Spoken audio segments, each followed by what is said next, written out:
In a small town tucked between towering hills and dense woodlands, people whispered the legend of Thunder, a German shepherd with a piercing gaze and a generous heart. His loyalty was renowned and revered by the townsfolk. The dog's imposing stature and vigilant posture contrasted with his tranquil temperament, making him a near mythic figure to those who knew his deeds. It wasn't unusual to hear stories of him saving children from drowning in the rushing river or alerting everyone to fires before the first sparks could ignite into devastating flames. Thunder joined the Johnson family as a puppy when Michael and Catherine decided they needed additional protection for their farmhouse on the outskirts of town. What began as a practical arrangement soon blossomed into unconditional love. Thunder grew strong, forming a special bond with each member of the family, yet he displayed a nearly paternal protectiveness toward the neighborhood kids who often came to visit. Over the years, Thunder had proven his unwavering courage more than once, but a recent accident, stemming from a desperate attempt to protect his family, left him with a serious injury that compromised his mobility and caused constant pain. It happened when a rattlesnake crept dangerously close to 7-year-old Sophie, the Johnsons' daughter. Without hesitation, Thunder intercepted the attack, suffering a deep bite to his right hind leg. Though the veterinarians did everything in their power, the venom had caused significant muscle tissue damage. His recovery would be slow and possibly incomplete. For weeks, the family watched in heartbreak as their once agile, energetic dog dragged himself around the house, his amber eyes reflecting not just physical pain, but also the deep frustration of no longer being able to fully carry out his role as protector. On nights when the pain flared, soft whimpers could be heard as Thunder shifted repeatedly on his cushioned bed, trying to find a position that might bring some relief. Michael would spend hours by his side, stroking his thick fur and murmuring words of comfort, as though that might ease the suffering of his faithful companion. Catherine prepared special meals enriched with nutrients to speed his recovery, and Sophie drew pictures every day with messages of love for the best dog in the world. Then came the night Thunder's condition worsened. A secondary infection spiked his temperature and left him more debilitated than ever. In that same dark hour, a desperate scream tore through the woodland silence. Helen, a young mother who had recently moved to the area, was lost somewhere among the winding trails, trapped by the fury of an oncoming storm. Helen had chosen this town for its tranquility, hoping to raise her child, Leo, just 18 months old, amid nature, rebuilding her life after a painful separation from her husband who left when he learned she was pregnant. That afternoon, she decided to explore a seemingly simple trail, carrying Leo in a special baby backpack. A sudden shift in the weather brought strong winds and the threat of rain, turning a relaxing walk into a nightmare. As the storm built and rain pummeled the area, Helen found herself alone and helpless, separated from Leo, whose innocent smile had vanished in the terror of the situation. They became separated when Helen, seeking shelter under a rocky formation, slipped on the muddy ground, causing the baby's backpack to tumble down a steep, vegetation-choked slope. Distraught, she tried to reach him, but the treacherous terrain and encroaching darkness made the search more perilous by the minute. Helen's cries echoed through the forest, piercing through the rainfall and reaching the homes closest to the woodland's edge. At the Johnson farm, Michael was already preparing to head out and help whoever was in danger when he realized Thunder was missing. The back gate leading directly to the trails stood slightly ajar. Despite his weakened state, the German shepherd had answered the call of instinct. With an almost mystical sense of purpose, Thunder pushed through the darkness and chaos, driven by that cry of despair. Every step was a battle against the searing pain radiating from his injured leg, but something stronger spurred him on. That scream carried the same note of distress he would recognize in any member of his family, and that alone was enough for him to ignore his own suffering. Rain drenched his coat, adding extra weight and making it even harder to move. Mud caked between his toes, aggravating the wound that still hadn't fully healed. Nevertheless, Thunder pressed forward, guided by his keen senses and a determination that surpassed human understanding. Even though the humidity of the air impaired his sense of smell, he managed to pick up faint traces that led him in the right direction. Upon finding Helen, Thunder didn't hesitate to show his commitment, approaching her with a mixture of resolve and boundless compassion, as if conveying that hope endures even in the direst circumstances. Though initially startled by the sudden appearance of a large dog, Helen quickly recognized the benevolence in his amber eyes. A silent connection formed between them, transcending any barrier of species. "My baby," Helen sobbed, clinging to Thunder's soaked fur. "Please help me find my baby." The German shepherd stood still, letting her take solace in his presence, as though understanding the weight of her words and the urgency of her plea. Without delay, Thunder turned his sharp gaze toward the forest's darkness, inspired by the urgent need to find the missing child. He sniffed the air, picking up faint hints of Leo's scent that lingered despite the pouring rain. With a determined bark, he pointed Helen in the right direction, and she followed with difficulty across the uneven terrain. Every few yards, Thunder stopped and glanced back, ensuring the distraught mother could keep up. When the slope grew too steep, he found alternate paths, displaying intelligence that went well beyond mere instinct. The winds howled, leaves thrashed under the tempest's force, and Thunder advanced with careful, resolute steps. He pushed through weakness and ignored the pain to complete his self-imposed mission.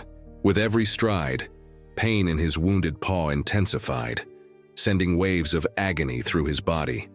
Sometimes, it became so unbearable that he'd pause, lifting his injured leg off the ground and panting heavily, mustering the strength to keep going.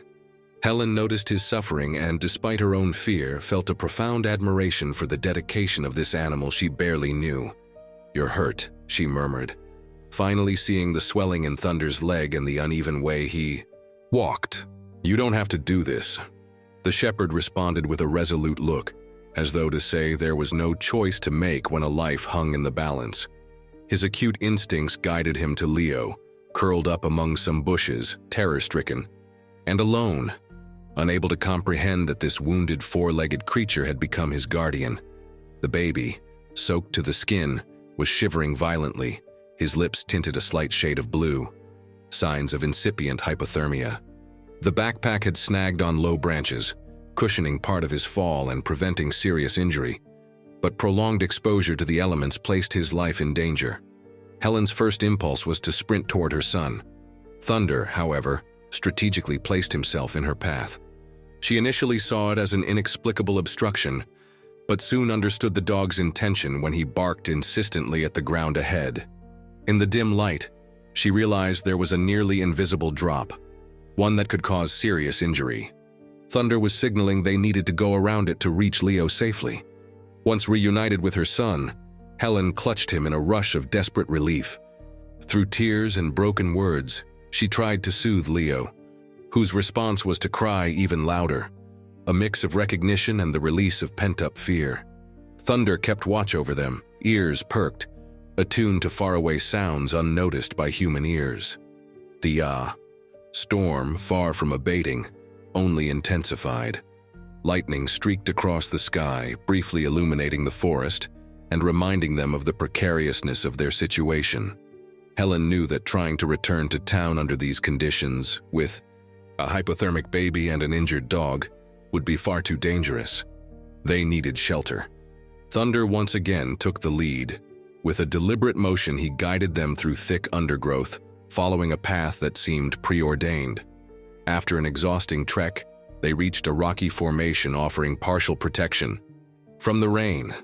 A small natural cave deep enough to keep them safe but not big enough to harbor potential predators.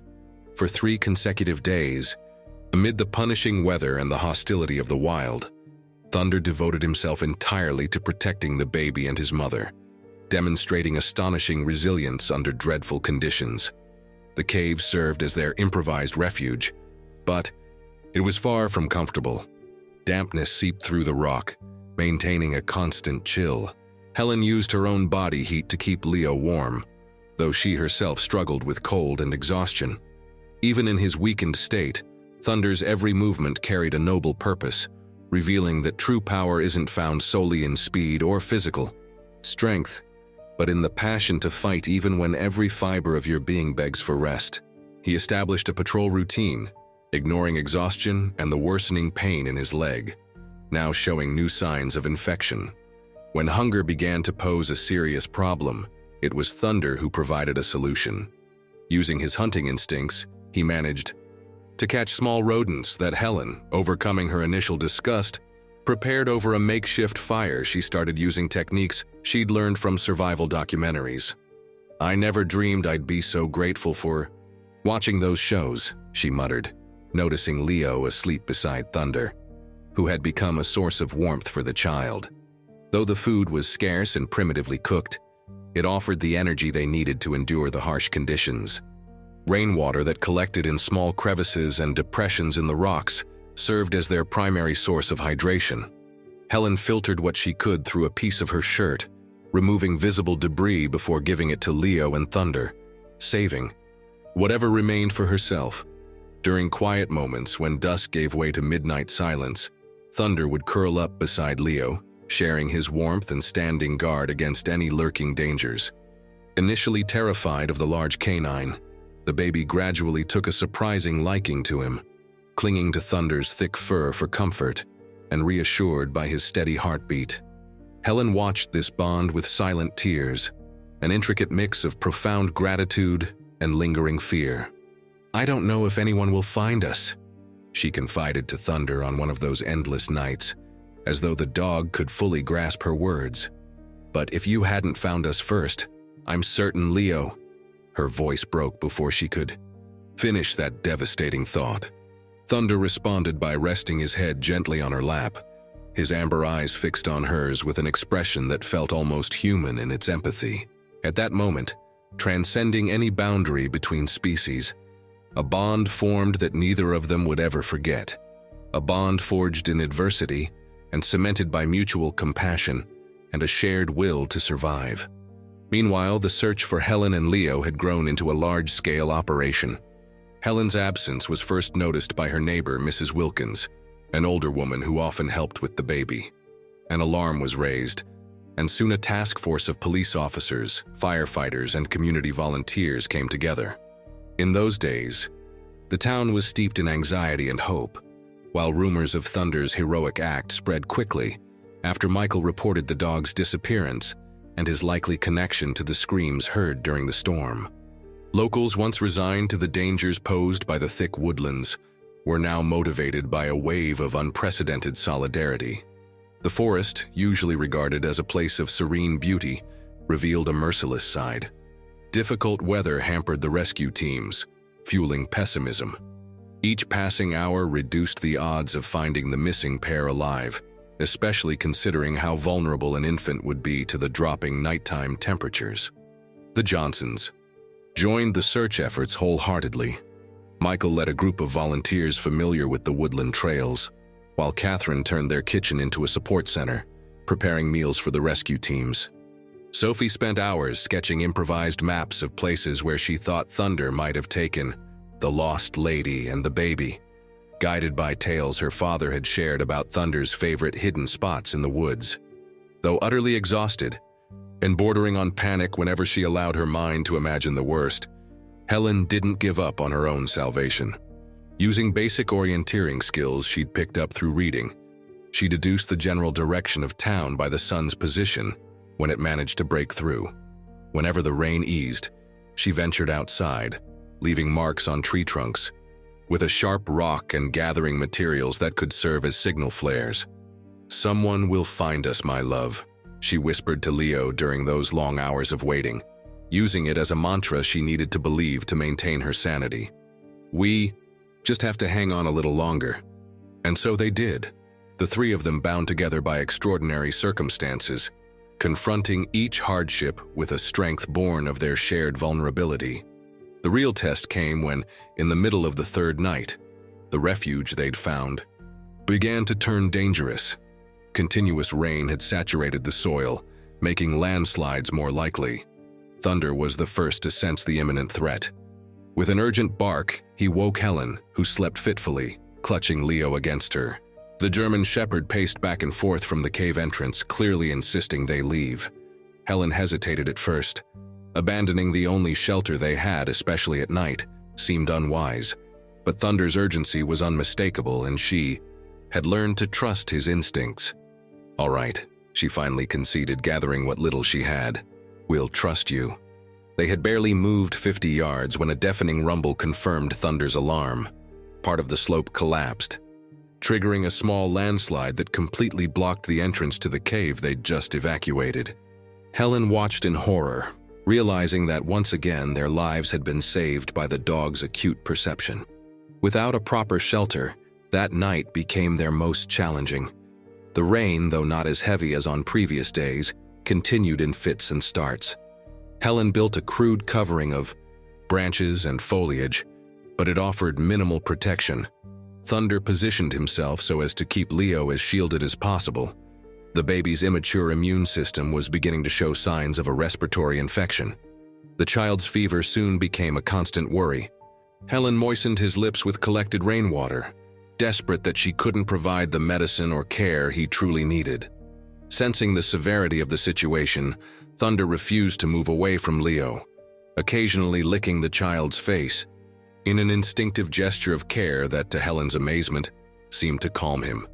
Every moment mattered, and their sense of urgency only grew as the hours crawled by, the dawn of another day bringing fresh hope of rescue. Helen forced herself to stay optimistic, to believe that they would be found at any moment. Thunder, though showing serious signs of exhaustion and infection, remained ever alert, reacting to each distant noise with renewed vigilance. The forest, a silent observer to their ordeal, was now both a place of hidden dangers and remarkable acts of love. Beneath towering trees and amidst the calls of wildlife, a story of resilience played out, one that the town would remember for generations. On the third day, as the search teams geared up for another grueling hunt, one of the fire department's search dogs finally picked up a promising scent. The dog, a golden Labrador named Rex, became unusually excited upon sniffing a piece of Helen's clothing provided by Michael. "He's got something," exclaimed the firefighter in charge of Rex, his voice charged with fresh hope. The team followed the Labrador, which pressed forward with growing determination, barking as though calling for someone. Michael, who'd insisted on joining this particular search group, felt his heart pound in a mix of anticipation and dread. By the time the faint light of dawn broke on that third day, the rescue team found the three unlikely companions. Thunder, obviously exhausted from his internal battle but still standing guard beside Leo, who slept safely in his canine protector's embrace. The moment of discovery was thick with emotion. Rex's barks alerted Thunder, who answered with a drawn-out howl, as if acknowledging that his mission was nearly complete. Hearing human voices draw near, Helen broke into sobs of relief, cradling Leo even closer and whispering tearful words of thanks. "We're here! Please help us," she cried, her voice weak from fatigue but heavy with the urgency of someone pushed to her physical and emotional limits. The first to reach them were Michael and the firefighter with Rex. The scene before them was both devastating and inspiring. Helen, visibly drained but fiercely protective, clutching a feverish Leo, and Thunder, thinner than usual and showing clear signs of infection, still standing guard over them. "Thunder!" Michael's voice trembled as he saw his loyal companion in such a state. The dog recognized his owner immediately, but instead of limping toward him, Thunder glanced back and forth between Michael and Leo, as if asking permission to leave his post only once he was absolutely certain the baby was safe. It was only when paramedics arrived and began administering first aid to Helen and Leo that Thunder finally relaxed, taking unsteady steps toward Michael that betrayed just how spent he truly was. "You're incredible, my friend," Michael murmured, kneeling to carefully hug the dog, mindful of his wounds. "You saved their lives." The rescue operation swiftly turned into a medical evacuation. Helen and Leo were stabilized at the scene and transported out of the woods using modified stretchers. Thunder, initially reluctant to leave them, kept a vigilant eye on the process until, utterly drained by days of relentless protection, he allowed Michael to carry him home. At the small local hospital, doctors found Helen suffering from severe dehydration, exhaustion, and mild hypothermia, conditions treatable without permanent damage. Leo, however, raised greater concern. The pneumonia developing in his tiny lungs required immediate care, and he was rushed to the neonatal ICU for intensive treatment. Thunder was taken directly to the town's veterinary clinic, where Dr. Martin, a veterinarian with decades of experience, voiced both admiration and concern while assessing him. He was literally fighting death itself to protect them, he noted, clearly worried by the extent of the infection and the debilitating effects of extreme exertion on scant resources. "We'll do all we can, but you should prepare yourselves for the possibility that he may not." Michael cut him off with a firm gesture.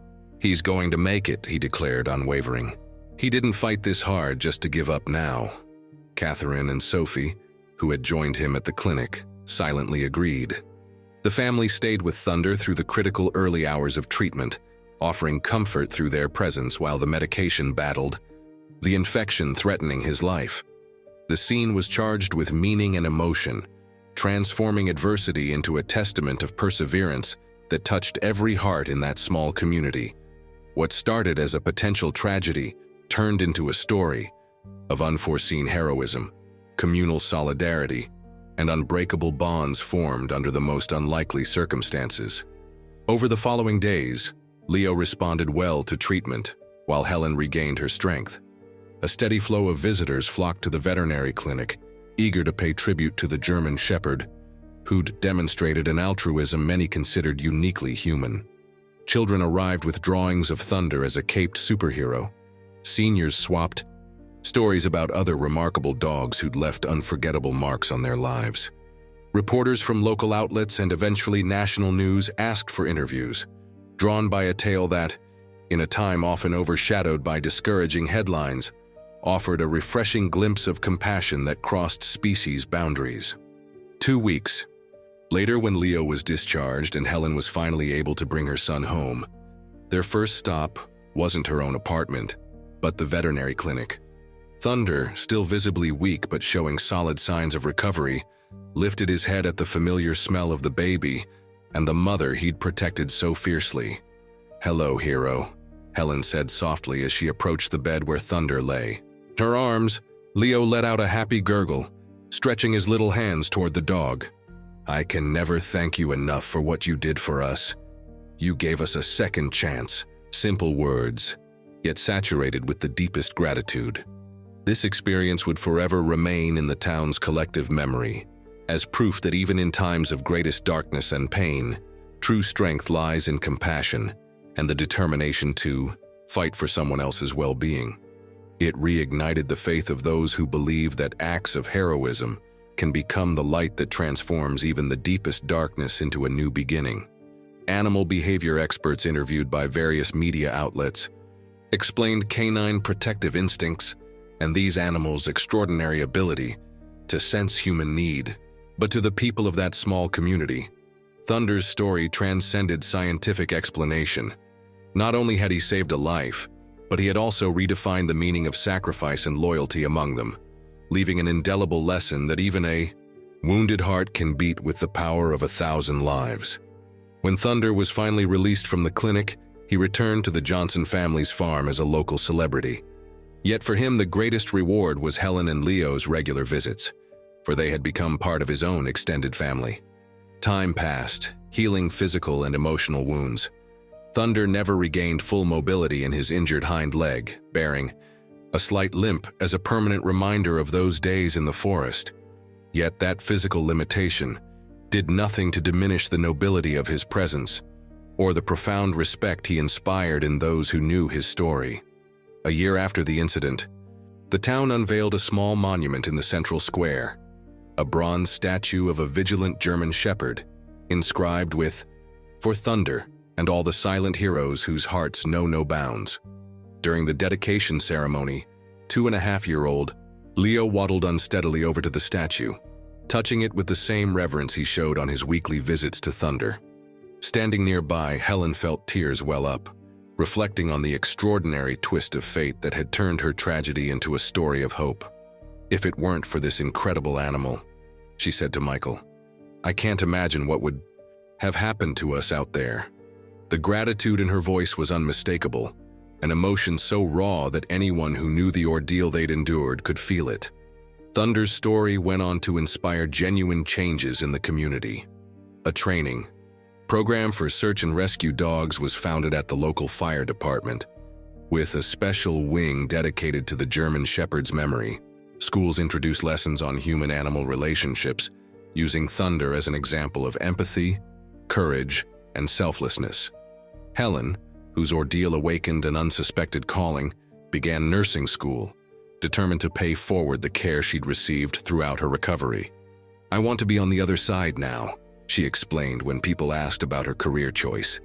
"I want to be to someone else what so many people were to me and Leo in our darkest hours." The Johnson family also experienced profound changes. Inspired by Thunder's dedication, Michael expanded his small breeding program of German Shepherds, focusing on temperaments suited for assistance and therapy work. Catherine started writing children's books based on Thunder's adventures, with proceeds going to local animal rescue organizations. As for Sophie, who had witnessed pure compassion in its rawest form, she declared with the conviction of an 8-year-old that she would become a veterinarian one day to take care of heroes like Thunder. On quiet evenings when the family gathered on the porch to watch the stars, Thunder remained watchful, his posture noble despite his limp. Sometimes he'd gaze toward the forest, as though revisiting the days of hardship and triumph. In those moments, Michael would gently pat his head, a silent gesture of understanding and respect. "What do you think he's remembering?" Sophie would ask, her childlike imagination convinced Thunder was pondering something profound. "I think he's recalling that he made a difference," Michael would say after a pause. "And maybe he's ready to do it again if he ever needs to." That unwavering willingness to protect, that readiness to put others first regardless of personal cost, defined Thunder not merely as an extraordinary dog, but as a symbol that went beyond his own species. In a world often marked by self-interest and indifference, his story stood as a powerful reminder of the compassion living in every creature. As seasons turned, and Thunder's story gradually became local legend, a new generation of children grew up hearing tales of the German Shepherd, who pushed through his own limitations to save a lost baby in the woods. Some versions exaggerated a detail or two, inevitable in stories passed down orally, but the essence remained. Courage isn't the absence of fear, but the choice to act in spite of it. True strength isn't invulnerability, but the resolve to keep going even while hurt. And the deepest bonds are forged in moments of shared vulnerability. For Leo, growing up in the shadow of that extraordinary story, Thunder was more than some distant hero. He was a tangible presence, a watchful guardian, whose amber eyes seemed to hold an age-old wisdom. Though he was too young to fully remember the ordeal that nearly claimed his life, he was shaped by the retelling of it, developing an almost mystical connection with the dog who saved him. On weekly visits to the Johnsons' farm, an unbreakable Sunday tradition, Leo would dash straight to Thunder, throwing his arms around the shepherd's neck with the casual intimacy of a child greeting part of his own family. Thunder, accepting the outpouring of affection with patient dignity, allowed liberties he'd tolerate from no other children. It was as if a silent pact existed between them, one that needed no words. When Leo turned 5, Helen commissioned a special painting to mark the occasion, a portrait of her son asleep beside Thunder, recreating a memory burned into her mind. Those nights in the forest when the dog's warmth was Leo's only defense against the merciless chill. An artist from town, well acquainted with the story, captured the essence of their bond, portraying not just savior and saved, but two souls intricately woven together. "Why do you like Thunder so much?" a preschool friend once asked Leo. Puzzled by his devotion to the aging dog, Leo thought for a moment before replying with a disarming simplicity, "Because he chose me when I couldn't choose." That gift of having been chosen to be protected at a time of total vulnerability became Thunder's most enduring legacy for Leo, a lesson in what unconditional love truly means, one that would shape his character in the years to come. Time inevitably took its toll on Thunder. He grew older, and his already injured leg worsened until he needed help with even the simplest tasks. Yet his dignity remained unbroken, his gaze as bright as ever, as though he knew this was merely nature's course. One autumn afternoon, when fallen leaves formed a multicolored carpet across the Johnson farmyard, Thunder settled beneath his favorite tree, the same spot he had always retreated to for rest. Michael noticed an immediate change in the dog's demeanor, a calm solemnity that was hard to miss. He made a brief but emotional call to Helen and Leo, as well as to Dr. Martin, who had become both the family vet and a close friend. They all sensed why he was calling. It was time to say goodbye. They gathered around Thunder, each expressing in their own way the love and gratitude they felt. Sophie adorned his fur with small wildflowers, so he'd look pretty on his journey. Catherine hummed a lullaby she always sang to soothe him during thunderstorms. Michael simply kept a steady hand on his companion's back, offering the silent presence that spoke volumes. Helen, with Leo by her side, knelt near Thunder's head, tears flowing freely as she whispered her thanks. 5-year-old Leo, grasping the gravity of the moment with a child's keen intuition, placed his small hand between the shepherd's ears, the familiar spot he always petted. "Thank you for finding me," Leo said, his voice clear despite the tears in his eyes. "I'll never forget you." Summoning strength from some hidden reserve, Thunder lifted his head slightly to look one last time at the boy he'd once protected so fiercely. His amber eyes, though clouded by age, still shone with that same intense devotion. It was a look of shared understanding, a silent acknowledgement that the circle was complete. When Dr. Martin confirmed what everyone already knew, that Thunder was gone, there was more than just sorrow in their midst. There was also a profound sense of privilege at having shared life with such a remarkable being. Thunder's funeral was not the somber affair one might expect. It turned into a celebration of his life and his legacy. The entire community showed up to pay their respects, bringing stories, photos, and memories that collectively spun the narrative of an unlikely hero who had touched so many. Beneath the same tree where he'd spent his final moments, the Johnsons placed a simple marble plaque. "Thunder, in his eyes we saw the best of ourselves." Next to it, Helen and Leo planted a young oak tree, signifying continuity and the enduring strength of the shepherd's legacy. In the years that followed, as the oak thrived, so did Thunder's story, inspiring acts of courage and compassion within that community and beyond. His example became a moral compass, quietly posing the question, what would Thunder do whenever someone faced a test of conscience? For Leo, who grew up under the powerful influence of Thunder's story, the impact was especially profound. His decision to become a doctor specializing in emergency medicine was no coincidence. He'd learned from Thunder the importance of acting swiftly in critical moments, persisting despite exhaustion or pain, and prioritizing others' safety during crises. "My first memory isn't really a memory," he often explained when asked about his motivation. "It's more a feeling of absolute safety, of being protected, conditionally. Only later I realized it came from a wounded German shepherd who risked everything to keep me alive. How could I do anything else with my life except try to repay that kindness in some way?" The concept of giving back, of repaying the gift of life that had been granted under such extraordinary circumstances, guided not only Leo, but also Helen, whose nursing career eventually led her to specialize in trauma care. Together, mother and son formed a formidable team in emergency situations, bringing Thunder's indomitable spirit to each life they touched. Meanwhile, the Johnson farm, though it evolved with time, remained a sanctuary of memories and values. Michael's breeding program grew into a renowned center, dedicated to training therapy and search and rescue dogs, with special emphasis on rehabilitating rescued animals, dogs who, like Thunder, bore physical or emotional scars but retained an unimpaired capacity for connection and service. Sophie, staying true to her childhood vow, became a veterinarian specializing in rehabilitation medicine, pioneering methods to help animals with disabilities regain their quality of life. Her work drew direct inspiration from Thunder's resilience, never letting physical limitations diminish his resolve or capacity to love.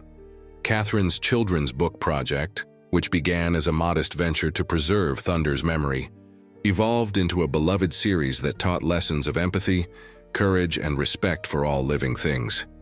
Eventually translated into multiple languages, these stories carried Thunder's legacy worldwide, multiplying the impact of his example. Perhaps the most meaningful outcome of Thunder's story, though, was how it changed the community's collective perception of human-animal relationships. What used to be an unquestioned hierarchy softened into an appreciation of partnership and reciprocity, of a mutual recognition that the capacity to feel, protect, and love transcends species lines. Local schools integrated Thunder's story into their curricula, not just as an inspiring tale of bravery, but as a case study of animal emotional intelligence and the complexity of interspecies bonds. Students were encouraged to challenge long-held assumptions about consciousness and empathy, and to reflect on the ethical implications of how we interact with other creatures. Every year, on the anniversary of Leo's rescue, the town celebrated Thunder Day, a festival that honored not only the German Shepherd's memory, but also promoted awareness of animal welfare and responsible rescue efforts. The gathering, which started out small, grew to draw people from neighboring cities, many returning year after year, moved by the story and the values it represented. During one of these festivals, when Leo was already a seasoned ER doctor, he happened to meet Mariana, a biologist devoted to researching cognition and animal behavior. Their introduction, facilitated by an overly enthusiastic shepherd puppy that had momentarily escaped its handlers, seemed almost orchestrated by Thunder himself, an echo of his ongoing influence, even beyond his lifetime. Their relationship blossomed around a shared understanding of the transformative power of bonds that cross species, lines, and a deep respect for the unique wisdom each life form brings into the world. When they decided to build a life together, it was on the old Johnson farm, now expanded and adapted into a comprehensive rehabilitation and training center, that they chose to establish their home. Their first child was named Theo, an homage to the ancient mythological links between thunder and strength, a subtle yet powerful nod to the dog who had shaped their family's destiny. From the very beginning, Theo was surrounded by dogs of every shape and temperament, growing up with an ease and confidence around animals that reflected his special heritage. As the wheel of time kept turning, some things inevitably changed, yet the essence of Thunder's legacy remained. The small plaque beneath the old tree was eventually replaced by a more elaborate monument funded by spontaneous donations from countless people, all touched either directly or indirectly by the German Shepherd's tale. The oak Helen and Leo planted thrived, its roots sinking deep into the land while its branches reached ever higher, a perfect metaphor for how a single act of sacrifice and love can extend its impact far beyond its origin. And so, Thunder's memory lived on in a myriad of forms, in the unwavering spirit of search and rescue dogs bounding into danger to save strangers, in the hospital wards where Leo and Helen provided help to those in their darkest moments, in Sophie's clinic where injured animals found healing and hope, in Catherine's storybooks that taught children all across the nation the value of empathy and courage, and in the hearts of everyone inspired to ask, even for just a second, what would Thunder do before offering a helping hand? In this quiet town nestled between imposing hills and dense forest, Thunder's story became more than local folklore. It became living proof that, although the world can be harsh and filled with shadows, there will always be those who choose to stand against the odds, driven by a force more potent than fear. And sometimes, that force resides in the unlikeliest of heroes, a dog whose wounded leg never kept him from saving a life and reminding an entire community what it truly means to protect and love without limits.